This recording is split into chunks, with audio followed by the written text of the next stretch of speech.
Hello wise people. Pada video kali ini kita akan membahas tentang GPU. Yap, GPU bukan gosok pijat urut ya guys, melainkan GPU yang ada di dalam komponen SoC yang pernah kita bahas di dalam video sebelumnya. Buat kalian yang belum tahu komponen apa saja yang ada di dalam SoC smartphone, untuk link videonya akan saya taruh di atas sebelah kanan video. So, tanpa berlama-lama lagi, mari kita awali untuk intronya.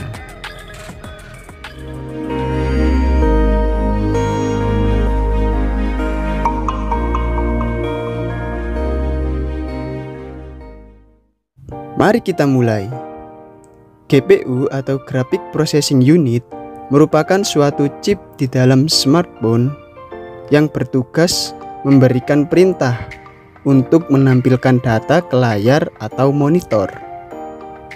Secara kinerja, GPU ini mirip dengan CPU. Yang membedakannya ialah jika CPU menangkap data dari hardware seperti mouse, keyboard, dan touchscreen, lalu memprosesnya ke memori, dari memori kembali lagi ke CPU, lalu dari CPU ke GPU. Mengapa dalam pemrosesan data wajib ke CPU? Karena dalam menjalankan tugas, CPU lah yang pertama kali mendapatkan input atau perintah dari hardware, baru disusul ke memori, lalu dikembalikan lagi ke CPU, dan baru diperintah ke GPU. Lalu, peran GPU bagaimana? GPU memiliki peran yang tidak kalah sama pentingnya dengan CPU, di mana data yang sudah diperintah oleh CPU langsung diproses oleh GPU berupa grafis gambar yang ditampilkan oleh layar atau monitor. Di dalam CPU dan GPU ini ada yang terintegrasi alias dalam pembeliannya satu paket, dan juga ada yang terpisah. Namun umumnya untuk smartphone, CPU dan GPU-nya tidak terintegrasi alias terpisah. Emangnya ada CPU dan GPU yang terintegrasi? Tentunya masih ada. Pabrik pemroduksi SoC tersebut adalah Intel, di mana di dalam website resminya dijelaskan bahwa jika dulu Intel pernah membuat CPU yang terintegrasi dengan GPU-nya. Namun untuk generasi Intel yang ke-11 mulai berbeda, di mana CPU dan GPU-nya dijual terpisah, beda dengan yang dahulu-dahulunya. Apa bedanya GPU yang terintegrasi dengan yang tidak terintegrasi? GPU yang terintegrasi ialah GPU yang bawaan ke dalam prosesor. Perangkat keras grafis terintegrasi tidak menggunakan bank memori terpisah untuk grafis atau video. Sebaliknya, GPU menggunakan memori sistem yang dibagikan dengan CPU. GPU yang terpisah ialah GPU yang terpisah dari prosesor. Grafis terpisah memiliki memori khusus sendiri yang tidak dibagikan dengan CPU. Lalu, apakah jenis-jenis GPU yang ada di pasaran? Tentunya sektor smartphone.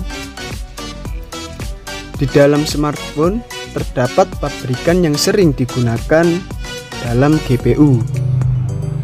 Misalnya Adreno, Mali, PowerVR, Tegra, dan lain sebagainya. Di dalam tugasnya, GPU juga berperan sebagai memproses gambar yang ditampilkan. Misalnya, jika kita memainkan game, maka tugas GPU adalah menjadikan tampilan game saat kita bermain lebih halus dan tajam. Lalu, Apakah GPU ini memiliki pengaruh dengan resolusi layar dan FPS? Untuk resolusi layar tidak, namun FPS bisa jadi, dimana jika gambar yang ditampilkan memiliki input data yang berat, maka akan menurunkan FPS yang dapat diraih. Sehingga bisa disimpulkan pada video kali ini, apabila terjadi lag pada gambar saat menjalankan aplikasi atau game yang berat, maka belum tentu CPU yang salah, karena bisa jadi GPU-nya sendiri yang lambat dalam menerima input data yang berasal dari CPU.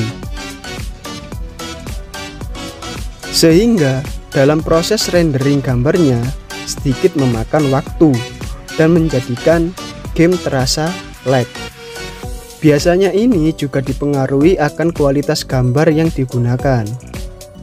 Apabila semakin tinggi kualitas gambar dan semakin halus FPS-nya, maka membutuhkan GPU yang baik juga. Berbeda dengan CPU yang otaknya segalanya otak, yang menerima segala perintah dari hardware dan informasi dari komponen SoC. Sangat luar biasa teknologi kali ini. Sekian dulu untuk video saya kali ini. Saya Wildan, pamit undur diri.